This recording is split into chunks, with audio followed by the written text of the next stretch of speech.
Vous écoutez Radio Lomé, il est 12h30.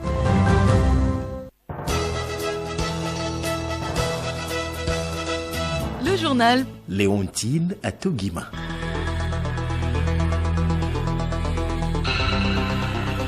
Au sommaire de ce 12h30, le chef de l'État Faure Eswazimna Gnassingbé est à Londres, en Angleterre. Il y assiste aux obsèques de la reine Elisabeth II, décédée le 8 septembre dernier. La rentrée pédagogique effective ce lundi, le personnel administratif et le corps enseignant se préparent avant le début des cours lundi prochain. La rédaction a fait le tour de certains établissements scolaires à Lomé, le point dans ce journal.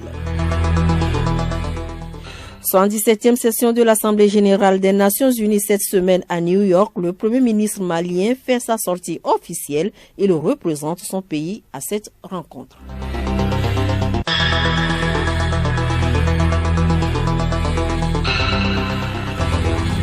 radiolomé.tg. Mesdames et messieurs, bonjour et bienvenue dans cette édition. Le président de la République, son Excellence Faure Eswazimna Gnassingbé, assiste aujourd'hui à Londres au service funèbre de la reine Elisabeth II, décédée le 8 septembre dernier en Écosse. Hélène Assabi. Oui, hier, le chef de l'État, Faure Eswazimna Gnassingbé, présent au nombre des personnalités étrangères invitées aux obsèques nationales de la reine, a signé le livre de condoléances ouvert en Lancaster House à l'annonce du décès de la reine Elisabeth II. Le président de la République avait salué une figure universelle du royaume de la Grande-Bretagne et de l'amitié entre les peuples. Le Togo, il faut le rappeler, a récemment adhéré au Commonwealth des Nations à l'issue du sommet des chefs d'État et de gouvernement tenu à Kigali au mois de juin. Merci à vous, Hélène Assabi. L'année scolaire 2022-2023, c'est pour bientôt. La rentrée administrative et pédagogique a débuté ce matin. Le personnel administratif et les enseignants préparent donc le démarrage effectif des cours lundi prochain. Cette semaine servira à l'amélioration des compétences du personnel d'encadrement, des chefs d'établissement, directeurs d'école et des enseignants. Geneviève Bouno.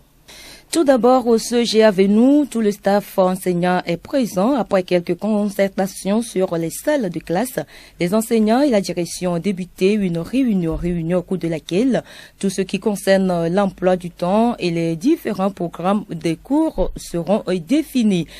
Geneviève Pognon, l'une des initiatives pour cette année scolaire 2022-2023 est la réforme dans le système éducatif au Togo, notamment un programme dénommé Approche par compétences APC qui a été intégré dans l'enseignement. Que peut-on comprendre par APC?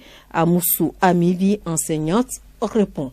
L'APC, c'est une méthode d'enseignement dans laquelle on relève les compétences des enfants. Les enfants sont au cœur de l'apprentissage. Ils participent à l'apprentissage. Par exemple, l'étude des textes, les titres ont un peu changé. Au niveau des titres, au lieu de compréhension, si j'utilise les mots nouveaux, c'est comme le vocabulaire. Je manipule les phrases. Avant, c'était grammaire, conjugaison. C'est ça qui fait partie de l'APC. C'est une nouvelle appellation de l'APC. Mais pour le moment, l'APC n'est pas totalement appliquée au CM2. Jusqu'à présent, nous sommes au CE2. Les CM, pas encore. Mais on veut quand même les habituer à utiliser ces termes-là pour plus tard.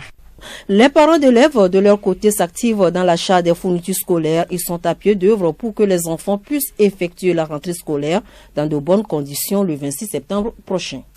Nous sommes au marché de Bossimé. Nous y avons rencontré Yves la quarantaine et Kodjo, un jeune parent d'élèves de 29 ans. Les deux hommes y sont pour la même cause. Je suis venu pour payer les fournitures de mes enfants afin qu'ils puissent commencer la rentrée. Avant, c'était 1200, 1000 francs qu'on paye. Maintenant, on a demandé le prix, c'est 1500 et 1400. Le prix a augmenté. Le kaki aussi, c'est la même chose. Avant, le kaki, on paye ça à 1200 ou bien 1300 là.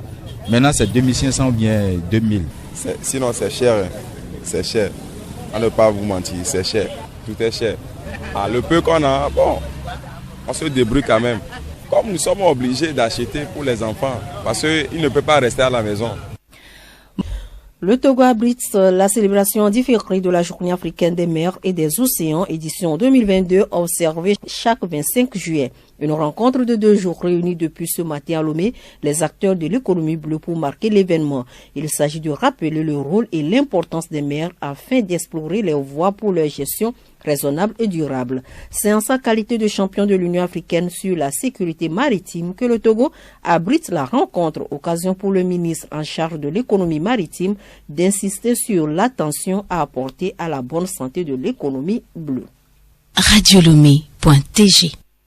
Actualité hors de nos frontières, mouvement d'humeur. Hier au Niger, le M62 exige le départ des forces françaises du Niger.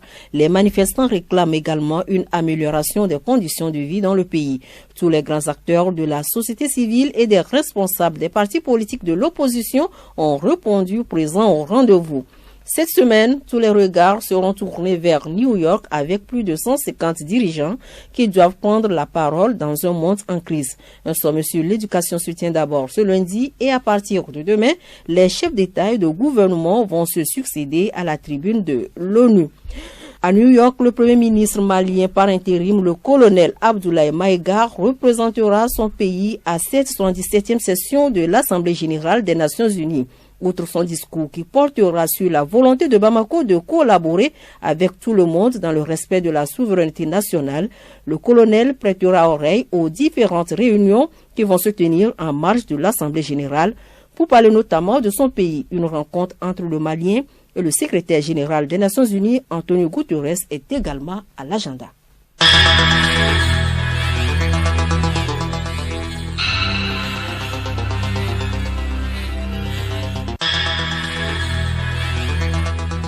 Mesdames et messieurs, ce journal se referme. Merci de nous avoir suivis.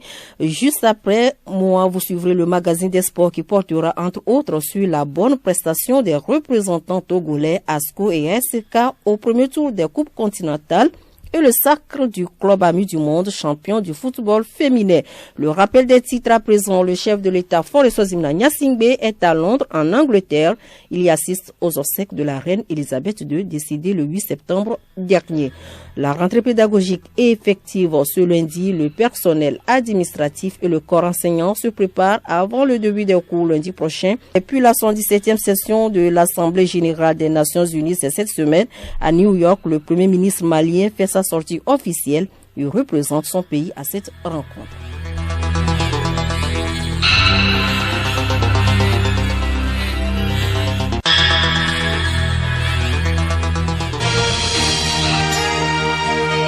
Radio Lomé, boîte postale 434, email radiolomé@radiolomé.tg. Radiolomé.tg